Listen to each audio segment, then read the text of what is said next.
Bismillahirrahmanirrahim. Elhamdülillah ve salatu ve selamu ala Resulillah. Assalamu alaikum. Hurmatlı Kırgız elim, hurmatlı Müslümanlar.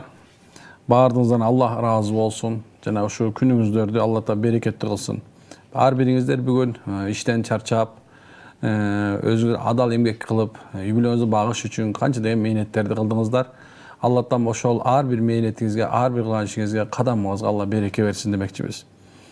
Sizlerin aldığınızlarda çıgıda aldın kanday temаны koyabız deyen oy menен turдук элек, бирок Allah'ın kalası ken bugün uşul jetimlerden bir jayına varıp geldik. Jetimler bagılgan, ata-enesinden mындай айтканда atası жок, enesi жок болгон жерлерге барып келип, ошол жерден кийин bir жүрөгүбүздө кичине bir uşu jetimlerге болгон sezimler oygonup, avalike subhanallah şariatımızdan hakikat görgöçtüğü menен aytılan ayat-ı kerime, oşonda ele Peygamber sallallahu aleyhi ve sellem hadis şerifalarından sizlerge biraz aytıp bereli dep çeştik. Oşonun birgelle avalikim siz menen bizdin daha biraz жүрөктөрү жумшарып, жаныбызда дагы башка bir alamda жашаган, же болсо ошондой эле мээрим көрбөгөн, атанын жакшылыгын көрбөгөн, ошондой эле эненин мээримин көрбөгөн көптөгөн бала бакыра бир туугандар бар экенин эстетип коелу деп чечтик.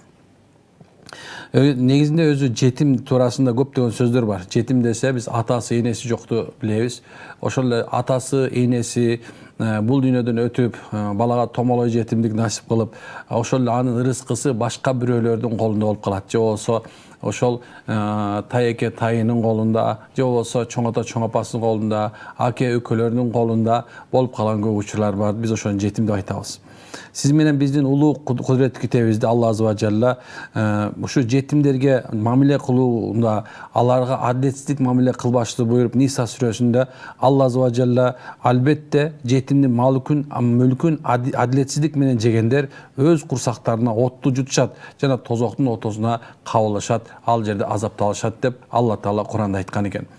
Demek bul jerde Allah Taala bizge birinci alarga jakşı mamile kılgıla, jana ушундай мындай mamile kılgıla debestен эң birinci alarga adalettүүлүк kılышыбызды buyurup atat eken. Adalettүүлүктү biz kандай түшүнөбүz?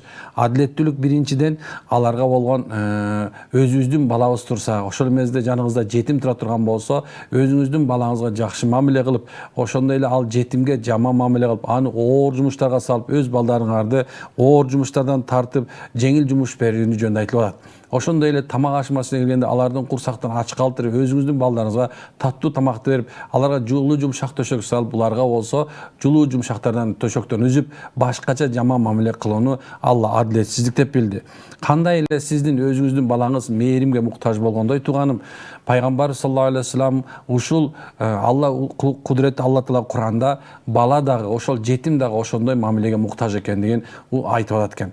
Улуу урматтуу бир тууганым, адилеттүүлүк бул сиз менен биздин жүрөгүбүздө, ошондой эмесе субхана биздин амалыбызда да болуш керек экен. Жүрөктө болуу бул мээрим менен болсо, амалыбызда болсо, ошол карап туруп, мунун атасы болгондо кандай мамиле кылат эле, энеси болгондо кандай мамиле кылат эле деген сөз.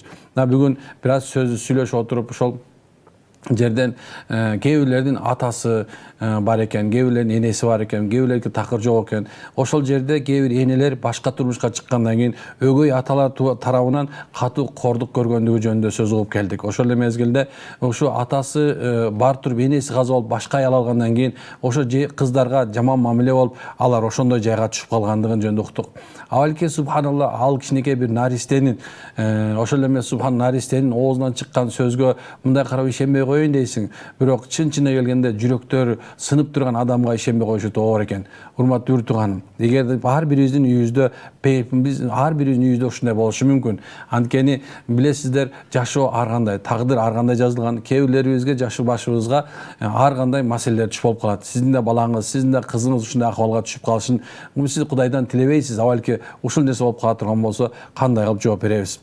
Эми ошону бергеле Алла азza ve Celle Kur'anda 23 жерде ушу жетимдин акысы жөнүндө айтып, андан кийинкиси Алла Тааланын элчиси Пайгамбар саллаллаху алейхи вассалам Алла Таала Духа сүрөсүндө демек сен жетимге каарданба деп пайгамбарыбызга буйруп, адамзаттын кыямат күнгө чейин адамзаттарга буйруп аткан. Каарданба дегени аларга азап көрсөтпөгүлө, аларды сөкпөгүлө.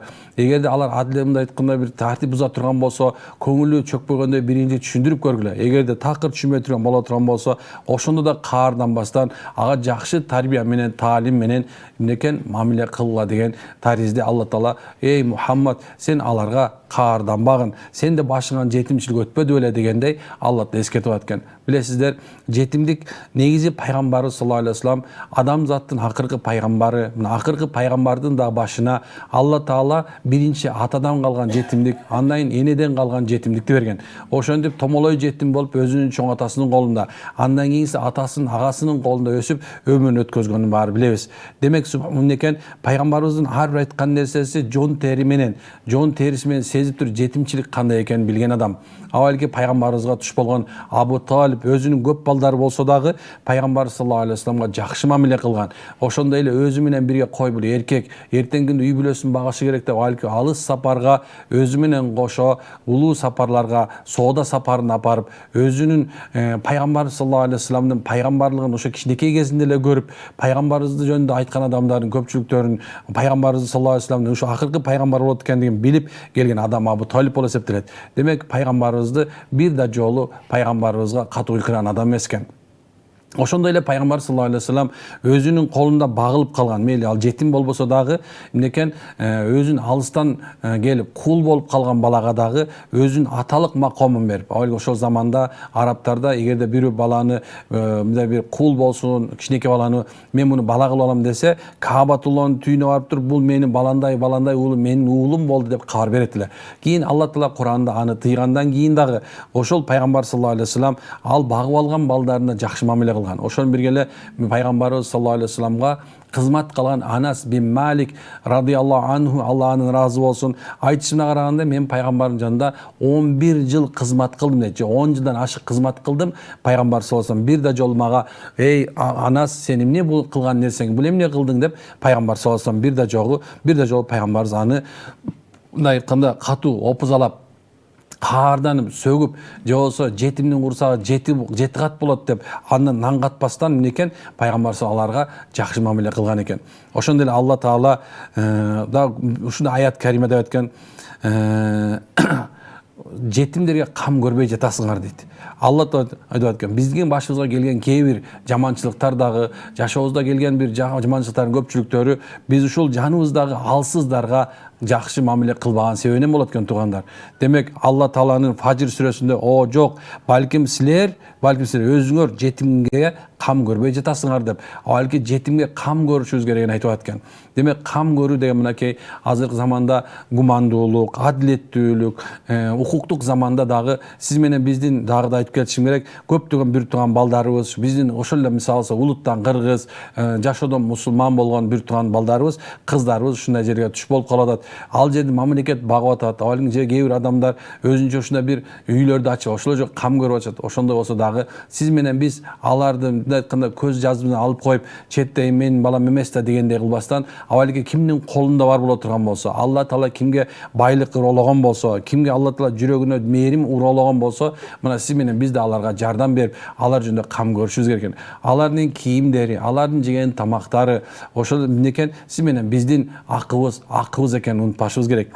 Анткени Алла Таала бирөөнө байлыкты жөн эле берип койбойт экен тууган. Байлыкты кимге Алла Таала берген болсо, андан Аллах Таала көргүсү келет. Сиздин берип аткан садакаңызды, сиздин кылып аткан жакшылыгыңызды Алла Таала көргүсү келет, урматтуу тууган.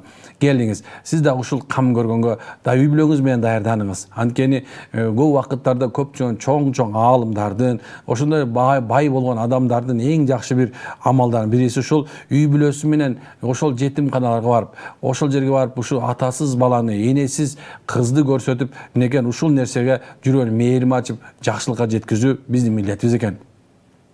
Демек мынекен бул Алла Тааланын бизге берген милдет экен. Эгерде ушу жетим баланы багып алсаңыздар, канчалык сооп болорун билесиздерби?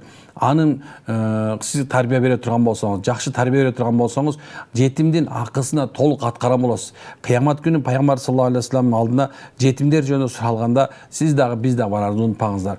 Эми туугандар, кичине бир аз суроолор бар экен, сабактын ортосунда ошого кичине жооп берип коелу, машалла, экранга көңүл бурат экенбиз. Ассаламу алейкум ва алейкум салам. Мен түшүмө дажжал кирди, көңүл буруш керекпи бул түшкө дейт. Түш бул өтө жакшы, мындай айтканда Алла Тааланын бир жакшылыктарынан. Эми ошол түштү жакшылыкка жорууга үйрөнүңүздөр. Түштү жөн эле түш деп эле кабыл ала бербеңиздер. Кээ бир түштөр бар экен, кандай жорулса ошого айланат. Эми дажжал десек, эми ал келе турган убакыты бар, ал боло турган убакыты бар, акыр заман акырында болот. Эми ошондой жаман нерсени көрсөңөр дагы Алла Тааладан я Алла иманын бекем кылгыр деп сураңыздар иншалла. Ассаламу алейкум устаз. Жолдошум 3 талак айтты. Кайра кечирим сурап жатат. Жашаганга ортобузда 2 балабыз бар. Кандай кылсам? Эми валейкум салам, талак маселеси боюнча баардыгыңыздар уламалар кеңешине, муфтиятка барасыздар. Негизинде атаң көрү азыркы мезгилде алке кичинекей бир 3-5 тамгадан турган сөзгө мынекен ээ боло албай калдык. Көп убакыттарда ушу талак сөзүн көп эркектер чыдабастан айтып жатат. Кээ бир аялдар ошону сурап атат. Бул акмакчылык жана ошол нааданчылык. Бул нерсенин аркасында көптөгөн жаманчылыктар бар. Кээ бир нафсилерине, өзүнүн бир көңүлдөрүнө карап, өзүнө бир кандай бир эң жаман нерселердин ичине кириптер болуп жатат. Алла Таала уруксат берсе дагы бул нерсе арам, жаман иш экенин унутпайлы. Ана эгерде кимдин талак берген болсо, бул өтө опурталдуу. Эртеңки күндө никеси жок кайрылса зына болуп калышы мүмкүн. 3 талак айткан болсо түшүп, ошо 3 талак бидаат болсо дагы талак катары кетет деп айтабыз. Көп убакытта мас болсо дагы, тас болсо дагы, наша чегип алган болсо дагы ошол адамдардын талактары түшөт деп айтабыз. Эми 5 балаңыз болсо, 3 балаңыз болсо дагы ошол күйөөңүздүн акмакчылыгынын себебинен нике үзүлүп, эртеңки күндө жалгыз жашап калыш коркунучу бар. Кечирим сураса да, бирок алтындарым ушу бүт талак маселесин муфтиятка барып чечтирип алыңыздар. Ассаламу алейкум. Акыркы күндөр жашоо башкача нукка түштү. Иштеген ишимен дагы төмөндөп, күнөө иштерим көп болуп кетти. Кантип чыгам бул кыйынчылыктан? Алхамдулилла, урматтуу бир тууганым. Бу да болсо сиз үчүн сыноо. Унутпаңыз. Кээ бир убакыттарда адамдардын жашоосу өйдөлөйт, кээ бирде ылдыйлайт. Бул дүйнөдө мындай айтканда хандын дагы бир татым тузу кемиптир дегендей, бир күн болсо бир адамдын жашоосунда кемүү болот. Мына ошол нерсеге сабыр кылып, ошол нерсе истикомат менен Алладан сурап, ошо күнөө кылганыңызды мойнуңузга алып, ушунча оордогон сайын ошо күнөө кыла бербестен авалким субханалла жакшы сооптуу иштерди кылганга аракет кылыңыз бир тууганым. Мына ошондо сиз иншалла бул нерседен чыгасыз. Тооба кылып, истигфар айтып, жана башында айткан бул жакшылыктыр деп атканым, демек мурун кишиңиз көп болуп, көп убакытка чейин баягы динди унутуп калгандырсыз. Азыр эми намаз окуп алсаңыз болот. Азыр эми субханалла мындай бир мечиттерге барып сабак окуп алсаңыз болот. Алланын жолуна чыгып өзүңүздү тарбиялап алсаңыз болот иншалла. Кудай Таалам сизге береке берсин. Кыз бала чет өлкөгө чыгып иштеп келген туурабы? Жок, урматтуу бир туугандар, урматтуу эркектер айланайындар. Өзүңөрдүн кыздарыңарды, келинчектериңерди, энеңерди, кыз аттуулардын баардыгын тең четке чыгарбаганга аракет кылсаңыздар. Ошол эмне үчүн махрам деп коет, же болсо жанында кайтарып тура турган, аны карап тура турган, терек боло турган бир эркек болгон жакшы деп айтабыз шариятта. Бул жалгыздап чыгып кетиши Алланын алдында күнөө болот. Ошол себептен андан көрө ушу кыздарым бактыңыздарды Кыргызстандан издеп эле, ушул жерден окуп эле, ата-энеңердин кашында, ага бир тууганын кашында болуп турганы жакшыраак. Ассаламу алейкум устаз, кандайсыз? Эртең операция болот элем. Бир дуа алып коюңузчу мүмкүн болсо. Атым Азизбек. Азизбек алтыным, валейкум салам. Алла бизге шифа берсин. Ушу операция кылган доктордун, врачтын колу жеңил болуп, операцияңыз жеңил болуп кетсин. Ассаламу алейкум устаз. Үйдөн келдириктин балдар көбөйүп кетти. Жылына чыгат, только биздин үйдө кошуналарында жок дейт. Эми эмне кылабыз эми? Субханалла, Алла рызкыларын ошол жерден жазып койгон болсо, чыгып аткан болсо эмне кылабыз эми? Акырын алып сыртка чыгарып коюңуздар, болду. Аны өлтүрүп, же болсо бир нерсе кылбай эле коюңуздар. Мүмкүн болсо сыртка чыгарып эле коюңуздар. Эми кээ бир адамдар баягы жаман нерсеге жогоруп көнүп алышкан, үйүнө кактус тийип койсо жаманчылыктык экен, баягы мындай ак кайың тийип койсо бул жаманчылык алып келет, кедейчилик алып келет. Үйдөн дагы бир нерсе чыгып калса тигиндей болот деген. Ушу кээ бир суеверие деп коет, мындай дайыны жок, ырым-жырымдан сактанганга аракет кылыңыздар. Ассаламу алейкум. Алейкум. Мен намазга тура албай жатам. Окуйм, бирок толук эмес. Кээде таштап салам. Намазга даам татыбай калдым. Кандай кылсам болот? Намаз окусам дагы оюм башка жакта. Алейкум салам. Эми намазга турам деп бекем ниет кылыңыз. Толук эми баардыгыбыз эле периште эмеспиз. Кээ бирде багамда туктап калабыз, кээ бирде иш болуп мындай каза болобуз дегендей. Колдон келсе, машалла ошо калтырбай окуй бериңиз. Анан намаздын даамы качан чыгат десе, уламалар айтат, такыбачылык кылганда дейт. Же болсо арам нерседен көзүңүздү, оозуңузду, тилиңизди тыйсаңыз, иншалла намазгадын даамы оңой эле келет. Демек эмне экен, сиздин өзүңүз аракетиңиз менен иншалла Кудай буйрса ордуна келет. Бирок токтотпоңуз. Ассаламу алейкум устаз. Ва алейкум салам. Биздин суроо, карыздан кутулуу үчүн кайсы дуаны окуш керек? Чоң рахмат. Эми карыздан кутулуу, биринчи ва алейкум салам. карыздан кутулуу бул зарыл. Эми кандай дуа десек, мунун дуасы өтө көп. Көп убакыттарда ушул карыздан кутулуу үчүн ла илаха иллаллах маликул хаккул мубин деген ушу бир келиме бар. Ушуну эртең менен багымдатта фарзы менен сүннөт менен парздын ортосунда окуп жүрсө, иншалла ушу оңойтон рызкы келип карыздан кутулат деп айтабыз. Ассаламу алейкум устаз, жолдошум тергөө органда иштейт, эл көзүнө сыпайы, жакшы көрөт, үйдөн катуу сүйлөп, көп сөгүнөт, балдарга кыйрат, кээде мага кол көтөрөт. Мен намаз окуп жатканда ары бери басып сөгүнө берет. Кеңеш бериңиз дейт. Алейкум салам ва рахматулла. Эми бул милисаканада иштеген адамдар балким көп убакыттарда негатив деп коебуз го, жанакындай бир жаман адамдар менен, жаман дебейин, балким көп проблема менен жүргөн адамдар бар. Аны ошонун себебинен кез-кезде баягы өзүн өзү кармабай албай калат. Аны ошо колдон келсе маша тамагын жакшылап берип, сөгүнсө дагы бир аз бул кичине стрессте жүрөт окшойт деп жакшынака бир мамиле кылып коюңуз. Анан иншалла сиздин жакшы дуаңыз менен оңолуп кетет. Намазыңыз бар экен, намазда дуа кылыңыз күйөөңүзгө. Биз көптөгөн эжелерди билебиз, ушу өзүнүн дуасынын берекети менен ушу үй бүлөсүндө тынчтык алып келип, күйөөлөр акыйкатка келип, Кудай деп калгандар өтө көп. Эң негизгиси үй бүлөнү мындай бузуп, кайра мындай айтканда күйүп турган отко баягы отун таштап, бензин чачып кайра толтунда көбөйткөндөн көрөк, андан көрөк тынчыраак машыла бүтүргөнгө аракет кылыңыздар. Үй бүлөдө 5 кызбыз. Атам жини бат-бат келип акырып сүйлөйт. Бир да жол жакшы ширин эркелетип отурган көрбөй, чоңоюп келе жатабыз. Мен 19 жаштамын. Кыз сыңар деп жаман көрүп, бактысыздыгдай эле жүрө берет. Өзү намаз окуйт. Бойго жеткенибизде жолуктабыз. Мен дагы намаздарыма көп дуа кылам. Сөгүнбөй калса экен дейм. Кийин аркы дүйнө тозокко жакындашынан корком. Эмне кылсам болот? Эми ар бир валейкум салам кызым, Кудай таалам сизге жакшылык берсин. Кыз болгон үчүн ушундай бир атаңыздын жаман болсо дагы ушул колдон келишинче сыпайы болуп атасыздар. Кыз киши ушундай мээримдүү, боорукер болот экен. Эми атаңыздар балким кээ бир нерседе мындай айтканда жаман сөз угуп, балким субхана жүрөгүндө бир түпөйүл болуп жүргөндүр. Колдон келсе маша чайыңарды берип, жакшылап сыйлап кое бериңиздер. Эми башкасы жок, эмне кылалы эми? Азыр оңдоо эл десек телевизордун ар жагынан бир нерсе айта албайбыз. Айтайын дегеним ушул, ар бир кызы бар киши, ар бир кызы бар эркек айланайындар. Кыз дагы бала, кыз дагы береке, пайгамбардын саламы болот кайсы жерде. Болсо сөзсүз эле субханалла, кыз болуп калса, мен эркек болбой кал деп андай десем өзүңөр түшүрбөгүлө. Анткени Алла Таала Куранда бекер айтпаса керек. Биз кааласак кыз беребиз, кааласак эркек беребиз, кааласак экөөнү беребиз, кааласак бербей коебуз деген. Алла бериптир, эми жакшы мамиле кылыңыздар. Кызга жакшы мамиле кылуу бизде важип, милдеттүү түрдө болуп эсептелет. Саламатсызбы? Саламатчылык. Турмушка чыкканыма 3,5 жыл болду. Күйөөм маралдык жана аябай кыйнап келет. Тийгенинен бери мага кайдыгер мамиле кылат. Кыялдарымды ичимдегилерди айтсам угуп эле коет. Башка сүйлөшкүсү келбейт. Акчасын бекитет, акча карматпайт. Ушул жашоодан кетип калсам туура болобу? 2 кызым бар дейт. Машалла. Эми бул жакта туруп сот болгон оңой. Бир айтайын деген нерсем, ушу күйөөңүздү да көргөн жокмун, сизди да көргөн жокмун. Ошон үчүн балким бир тараптуу болуп калбаш үчүн көп убакыттарда ушундай эркектерге насаат беребиз. Эркектин аялдын алдында милдеттери бар.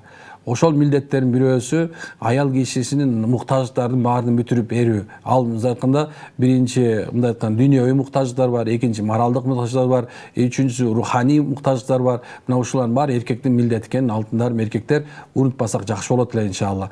Ал эми аял кишилер болсо күйөөсүнүн акыбалына жараша колдон келишинче машалла талапты да ошого жараша койсок жакшы болот деп ойлойм кээ бирде.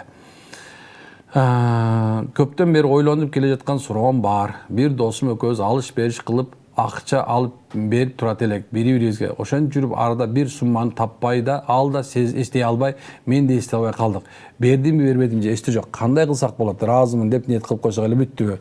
Эми экөөңөр дос экенсиздер, демек акча менен бири-бирине мамиле кылган эркектер баягы жазып койгон жакшыраак, ошондой эле адилеттүү болгон 2 күбө коюп койгон жакшыраак. Эгер андай болбой турган болсо, эми экөөңөрдүн ортоңордо чыр-чатак жок болсо, сен бердим, мен алдым болуп эле машалла коюп, акыр кийинкисин болсо жазып, жакшынакай 2 күбө коюп койсоңор сонун болот деп ойлойм иншалла. Саламатсызбы? Алейкум салам. Атам менен катышпайт. Төрөлгөндөн баштап эле чоңойгондо мен чалдым, таарынган жокмун. Ошентсе деле мага чалбай жазбайт. Канча жаман болдум, ыйлагам. 20-га чыкты. Мен болсо катышып сүйлөшүм келбей калды. Ар кандай оор сөздөрдү айткан. Ошого наркы дүйнө барганда эчтеке болбой, кыз ата катышпаса, Эми жок эчтеке деле болбойт иншалла. Сиз акыңыздан кутулупсуз, атаңыз болсо өзүнүн акысын айтыптыр. Колдон келсе машалла сиз сыйлап ал үчүн дуа кылып туруңуз. Ата мейли биологический болсо дагы, сизди бакпаса дагы, сизди карабаса дагы ата боюнча кала берет. Маком ошол эки. Балким бир убакыттарда түшүнгөндөн кийин, балким кызым деп келсе дагы деле кабыл ала бериңиз иншалла. Саламатсыз устаз, менин суроом төмөндөгүчө эч эле жолум болбой жатат. Баар жакта эмне кылсам болот? Жашым 17-те. Машалла 17-те чыкканда кандай жол болуш керек түшүнбөй атам ушу. 17-те бир бала эле ошо апаңыз менен атаңыздын жанына барып ошонун бир батасын дуаны алыңызчы. Анткени 17-ге чыкканда эле жолум болбойт атат десеңиз, азырда эле пессимист болгон болсоңуз, анда кандай болот? Эртең пессимисттен билесиңер, өзүн өзү төмөн кылып эле меники болбойт, анан тигиндей болбойт дей бербеш керек балам. Андан көрө субханалла, кызым болсоңуз, кызым атаңыз менен апаңыздын алдына барып ошолордун бир дуасын алыңыз иншалла. Сабырдуу болуш үчүн эмне кылсам болот? Сабырдуу болуш үчүн көп деле нерсе талап кылынбайт. Сабырдуу болуш үчүн сиз эң биринчи Алланын намазына турганда сабырдуу болсоңуз, мынакей. Демек ушундан баштайсыз. Эгерде 5 маал намазга сабыр менен тура ала турган болсоңуз, мынакей машалла сабыр ушинтип башталат. Эгер намазга сабыр кылып тура албаган болсо, калган жашоодо бар нерсеге сабыр болуш өтө оор. Эгерде дүйнөдөгү адамдар менен урушуп кетип атам, жаңжалышып кетип атам, чыдай албай атам десеңиз, анда намазга туруп көрүңүз. Машалла, эгерде ошо сабыр кылып 5 маал окусаңыз, анда иншалла сиз сабырдуу болосуз иншалла. Ассаламу алейкум. Апам менен бирге намаз окусам болобу? Болсо кантип окушум керек? Кадимкидей мечитте жамаат менен окугандай кылып окуймбу? Эркек дейт. Эми эгерде кичинекей бала болсо мүмкүн эле. Анан эгерде балакаттан өтүп кеткен болсо дурус болбой калат. Андан көрө ошо мечитке барып же болсо ошо эркектердин үйрөнсө, апаңыздан ошо үйрөнүп алып, анан аркасына апаңыз туруп алып, сиздин аркаңызга окуса жакшыраак болот иншалла. Саламатсыздарбы дейт. Не жазып аткандар колдон келсе ассаламу алейкум деп жазсаңыздар жакшы болот. Эми саламатсызбы депсиз, саламатчылык. Мени ата энем багып алган. Кудайга шүгүр айтам. Ушул ата эненин баласы кылганына анан мени сурам. Тигез төргөн бала болсом не болот дейт. Эми субханалла, сизде эч кандай күнөө жок. Кудай таалам сизге береке берсин, машалла. Сизден эмне күнөө эмес? Ал баягы атаңыз менен энеңиз, баягы мындай айтканда ошолордун маселеси алар. Ошол кылса зына болгон болсо, ошол үчүн кыяматта азапталат. Бул дүйнө болгон болсо ташбаранга алынмак, Кудай сактасын. Эми сизде эч кандай күнөө жок. Анда ошо атаңызды сыйлаңыз. Эгер кыз болгон болсоңуз, атаңыздын жанында дайыма жолукчан жүрүңүз. Эгер эркек болгон болсоңуз, апа деп мындай айтканда апа деп туруңуз. Улуу болгон болсо апаңыз. Анан эгерде кичине жашыраак болгон болсо, мындай апа деп эле сыйлап турсаңыз жакшы болот иншалла. Азыркы учурда турмуш курайын деп атам, мага чын ниети менен дуа кылып коюңузчу, Аллах ыраазы болсун. Мен сизге чын ниети менен дуа кылам иншалла. Турмушуңуз курулуп, мындай айтканда нике кайып экен, кайсы жерге барсаң бактылуу, таалайлуу ошол жерде агартып, көгөртүп, согончоңуз канай берсин демек, машалла. Ассаламу алейкум, кандай устаз? Ва алейкум салам. Москвада алкоголь саткан магазинде иштейм. Арак, вино касса туруп сатам. Кээде сунуштап сатканга туура келет. Күнөөкөр болбойм же ошол жерде окуган намаз кабыл болобу? Эми намаз маселесинде маселе жок, бирок ошондой магазинде иштебегениңиз жакшыраак.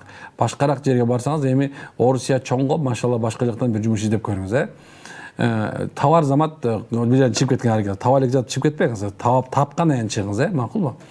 Жашым 26, турмушка чыга элекмин. Жаш кезимде көп күнөө зына кылдым. Азыр ислам жолундамын, бирок турмуш кургандан корком. Ачыгын айтып өмүр боломбу же жашырып турмушка чыксам никем жалган менен башталабы деп корком. Ачыгын айткан туурабы же жашыруун керекпи дейт. Эми субханалла, Алла таала жашырган нерсе болсо, жашырганыңыз туура. Эми эгерде субхана ачык нерсе болсо, ачык эле айтып койгон жакшы, эртең шерменде болбош үчүн. Эми Алла жашырган болсо, жашырыңыз субханалла. Колдон келсе, ар жагын улап кеттиңиз, тооба кылган экенсиз, тообаңыз Кудай кабыл кылсын. Эми Алла алим, жакшысын Алла билет. Айтайын деген нерсем, Алла жашырган болсо, жашырганыңыз жакшыраак. Дуаларым кабыл болгонун кантип билсек болот дейт. Дуалардын кабыл болгонун кантип билсек болот? Эгерде дуа кылып аткан болсоңуз, ошо намазыңызга бекем туруп калсаңыз, дуаңыздын кабыл болуп аткандагысы, арам жебей калсаңыз, дуаңыздын кабыл болуп аткандагысы, адеп ахлактуу болуп аткан болсоңуз, дуаңыздын кабыл болгондогусу, Куран окуп аткан болсоңуз, дуаңыздын кабыл болгондогусу, балдарыңыз тарбиялуу чыгып калган болсо, ошол дагы сиздин дуаңыз кабыл болгондогусу, адамдар сизге жакшы мамиле кылып аткан болсо, ошо дуаңыздын кабыл болгондогусунун белгиси болуп эсептелет. Ассаламу алейкум, намаз окуурда эле демим кысылып өлүп калчу сезим келе берет. Эмне кылсам? Намазыңызды улап окуй бериңиз, ва алейкум салам. Намазыңызды дагы окуй бериңиз, субханалла. Эмне экен? Буга шайтанга жол бербеңиз. Окуй бериңиз, акыртыы бул нерсе жок болот иншалла. Эми көп вакыттарда намазда жанагы васваса, ар кандай бир шайтан кол салуулар болот. Ошого көңүл бурбастан бисмилла деп башынан башлап ниеттеңди окуй бериңиз. Мен аябай кыйналып жатам. Жашым 18-де. Атам менен апам кредит алышкан. Суммасы өтө чоң. Атам туруктуу, иш кылбай жатат. Менин чоң агам бар. Апаларыбыз башка, ал дагы иштей албай жатат. Үйдүн куту кетти. Мен аябай жардам берим келет. Колумдан эч нерсе келип жатат. Усташ кеңеш бериңиз. Алла ыраазы болсун. Машалла. Эми айтайын дегеним эмне экен эми? Сиз 18-де экенсиз, машалла. Окуңуз, сиз колдон келишинче аракет кылыңыз. Эми карыз эмне атаңыз менен апаңыздын моюнда экен, пока ага бир туугандарыңыз. Эми эгерде ошондо иш болбой аткан болсо, баарыңар бирге бир тооба кылып, балким бир субхана бир даватка чыгып, дагы бир ушундай бир амалдарды кылып, бир аз болсо мына баштарына бириктирип алсаң, ынтымактуу үйдө дагы карыз оңой кутулат. Ынтымак бар үйдө ырыс бар демекчи, үйүңүздөргө ынтымак алып келиңиз, аракет кылыңыз иншалла. Мына сиздин жардамыңыз ошол эле болот. Көп убакта карыз болгон үйлөрдө ызычуу болот, уруш сен кылдың, мен кылдым болот. Айталы, жок, Алладан болду эми, буягын оңдойлу деп ынтымакка чакырыңыз. Ассаламу устаз, иштеген акчамдан садака берим келет. Кайсы жака берсем жакшыраак? Машалла, жакшы, күндү садака менен баштагыла дейт пайгамбарыбыз. Ооруңарды садака менен дарылагыла деп айтат. Садака бул байлыкты кемитпейт, көбөйтөт дейт пайгамбарыбыз саллаллаху алейхи вассалам. Эми каалаганыңыз, көңүлүңүз кимге чапкан болсо, бир тууганыңызга, ар жак кедейген болгон кошто колоңдорго берсеңиз жакшы болот. Устаз, истигфарга тилим көнүп калган, айта берем, бирок кээде оюм башка жака кетип калат, бирок тил айта берет, кабыл болобу? Болот иншалла, айта бериңиз. Тилиңиз көнгөн болсо, демек дилиңиз көнгөн. Дилиңиз көнгөн болсо, демек тилиңиз көнгөн, кечирип коңуз. Дилиңиз ошо жан дүйнөсү истигфар айтып атабы? Жакшы, машалла. Истигфар көп айта бериңиз, машалла. Ассаламу алейкум устаз, менин суроом хиджаб боюнча. Хиджаб бул жабын боюнча экен. Мен 24 жаштамын. Европада окуйм. Жоолук кийгенге эрким жетпейт. Бирок ниетим бар. Апам каршы, Европадан кайра чечип коесуң деп. Эмне кылсам болот? Негизи өзү бала кыз кишиге өзү 9 жаштан имандуу болуш, адептүү болуш, ошол менен жабынуу болуш, Алланын буйругу, урматтуу аялдар, урматтуу кыздар, урматтуу аял заты. Бул өзү ачынуу, бул мындай айтканда артта калуунун эле бир белгиси негизинде. Азыр жабынууну биз артта калгандай сезип атабыз, бирок чын-чынына келгенде адамзат эң биринчи качан пайгамбарлар келгенде жабынган. Эмне үчүн эле ошол цивилизация, ошол уят ушул нерсе болуп келген. Ошол себептен алтыным карындашым, мүмкүн болсо жабынганыңыз жакшыраак. Жабыңыз эле келип аткан, чынында ниетиңиз барган болсо, анда сөзсүз жабынасыз, ал жерде болсо чечпейсиз иншалла. Анткени буякта ушундай аткан болсо, Европада андан бетер оңой олтон болуп эсептейт, ал жерде буяктагыдай балким мындай жаман көз менен карабайт деп айтмакчымын иншалла. Ассаламу алейкум устаз, 5 убакыт намаз окуйм деген ниетим бар, окуй албайм, иш бар, окуучумун. Мектеп окуйм, эмне кылсам болот? Азыр каникулдасыз, окуй бериңиз, машалла. Каникулда экенсиз, мынакей азыр окуй бериңиз. Анан мектепке барганча иншалла Кудай буйрса, үйрөнүп аласыз дагы, оңойраак окуйсуз. Машалла. Жолдошум экөөбүз үйлөнгөнүбүзгө 5 жыл болду. Москва жеринде жүрүп үйлөнгөнбүз. Никебизди жолдошумдун бир тааныш машинеде отуруп эле нике кыйып койду. Эч күбөсү жок. Ошол нике жарайбы? Алла ыраазы болсун, рахмат. Эми 5 жыл болгон экен, 5 жылдан бери ошол шофер молдодан башка эч ким таппай калдыңар, таң калышты. Айтайын деген нерсем ушул эки, азыр деле болсо кайра жаңыртып коюңуздар. Анткени күбө жок, нике жок. Пайгамбарыбыз күбөсү жок, нике жок деп айткан. Ошол себептен машалла колдон келсе барып кайра ошо же Москванын централь мечитине барсаң бир татар молдо отурат. Ошол татар молдого барып кайра никеңизди жаңыртып коюңуздар. Калганына тооба кылыңыздар. Кудайым береке берген болсун. Жанагы күбө сөзсүз алып алыңыз. Ата энеңизди онлайн кылып койсоңдар, мындай эки жактан эки телефон менен коюп машалла нике жаңыртып атабыз деп койсоңор жакшы болот. Демек, урматтуу үрдүган, алхамдулилла, баардык мактоо Аллага болсун демекчибиз. Баардык сак саламатта пайгамбар саллаллаху алейхи болмокчу демекчибиз. Ар бирибизге тынччылык болсун, береке болсун, жетимдерге карайлы, өзүбүздү оңдойлу, ахирет түздөйлү, баардыгыбыз бейиште жолугалы. Ассаламу алейкум ва рахматуллахи ва баракатух.